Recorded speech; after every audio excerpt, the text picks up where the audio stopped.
Hey guys, welcome back to the channel. So, guys, we've been talking about cults for a few days. Now, in some of my other videos, we talked about how cults aren't always religious movements or isolated communes. Sometimes they emerge in unexpected places, kind of like fandoms. In today's episode, our cult series, we're examining Gypsy Rose Blanchard's fan base. Why do so many people follow her blindly, excuse contradictions, and defend her at all cost? And how does this devotion echo the psychology of cults led by figures like Charles Manson, Jim Jones? Remember? Don't drink the Kool-Aid. Now, Gypsy Rose's story as a myth, supposedly, we're just talking about the story that was put out to the public. Not necessarily the truth. But if you remember, Gypsy Rose's story went out. They said that, oh my goodness, she was abused by her mother Dee Dee through Munchausen by proxy.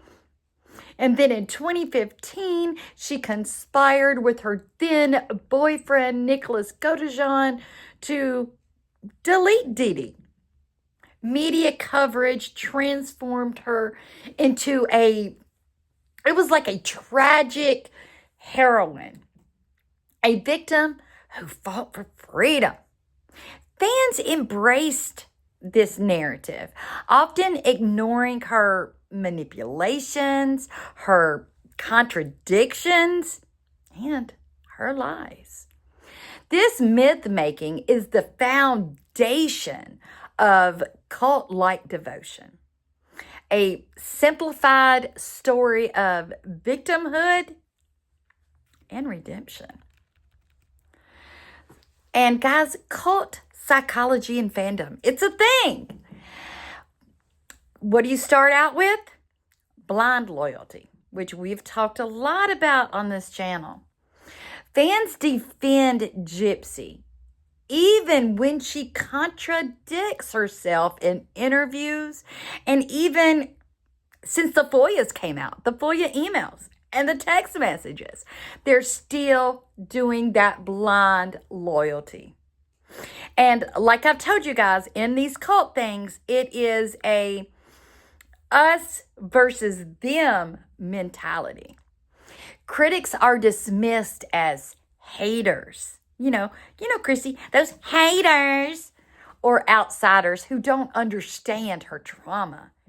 They say that. They say that in those exact words. Now, you know that in these cult little matters, you got to have that charismatic figure. Gypsy blends vulnerability and resilience, making her compelling and relatable. Her life actually becomes kind of like a symbolic fairy tale. Remember what we talked about yesterday? The Rapunzel escaping the tower. The Cinderella finding her love. Guys, we've talked all about this and it all comes together. Now, what is her parallel to some of these real cult-like leaders? Say, Charles Manson. You know that Charles Manson framed himself as a victim of society while manipulating followers to violence. Sound familiar? Gypsy frames herself as a victim every day. She frames herself as the victim of Dee Dee, while minimizing her role in orchestrating her deletion. Now, with Manson and Gypsy, Both used narrative controls to justify actions and inspire loyalty. Not only that, Manson did not hold the weapon either, just like Gypsy. What about Gypsy and Jim Jones? Jones cultivated an image of savior, promising liberation and community. Gypsy represents herself as a survivor, promising inspiration and hope to her fans. Both her and Jim Jones relied on emotional devotion that excused contradictions. Now, let's talk about another one. What about Gypsy and David Koresh with the Branch Davidians? Koresh blended biblical prophecy with personal charisma. Now, did we not hear lately that Gypsy was trying to compare herself to Jesus? Did we not see that? Now, Gypsy also blends narratives with Disney princess archetypes. Both Koresh and Gypsy both created mythologies that their followers embraced as truth. Now, Gypsy's traits in her fan base. She is the charismatic central figure. Gypsy's mix of victimhood and resilience makes her look to her fan base like she's magical. Myth making.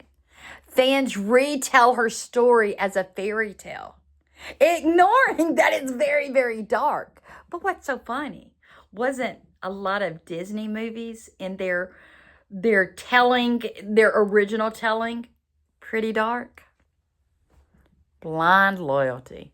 Lies and contradictions are excuses. They're really excused as trauma responses. We've heard her say that. I know I can't remember it. I see it playing out 2 times, 2 different ways in my head, and that's called trauma. We've heard her say it. The us versus them. Critics are attacked. Haters. Remember that? Reinforcing the group cohesion. Now, let's not also forget about the parasocial devotions.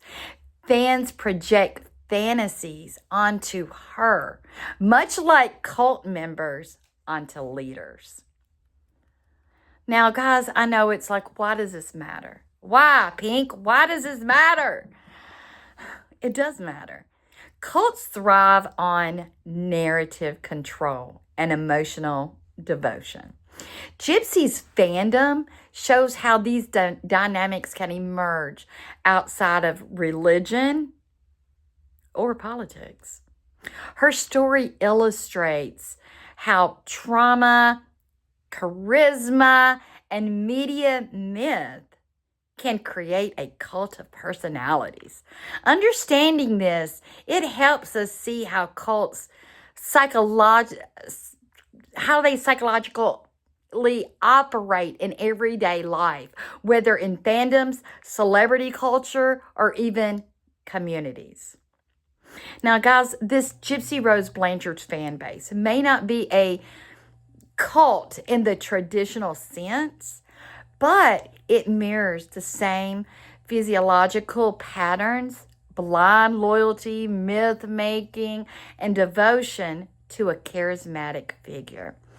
Just like Manson, Jones, and Koresh, Gypsy has become more than a person. She's a symbol. And symbols, when worshipped, can create cults. This has been another episode, and this will close out, for now, our cult series. So, guys, give me a chance. Subscribe to the channel. Get some more of my ideas that I have just floating around in my head. I love each and every one of you.